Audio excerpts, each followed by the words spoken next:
Bueno, lo que estamos hoy día acá es lanzando una aplicación con el apoyo de la Universidad de Concepción que se llama Sumi, que se puede bajar para todos los dispositivos Android y que básicamente lo que hace es que enseña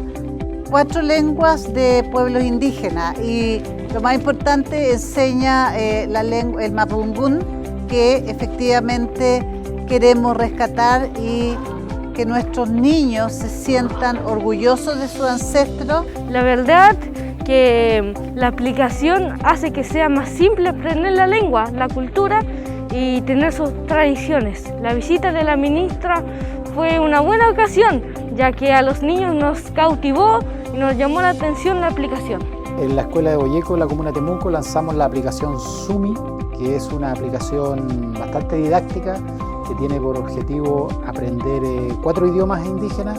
el mapuzungún, el cahuéscar, el rapanui y el aymara, en donde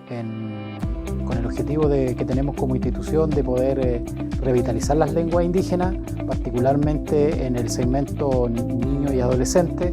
Estas aplicaciones cobran especial relevancia puesto de que vivimos en una sociedad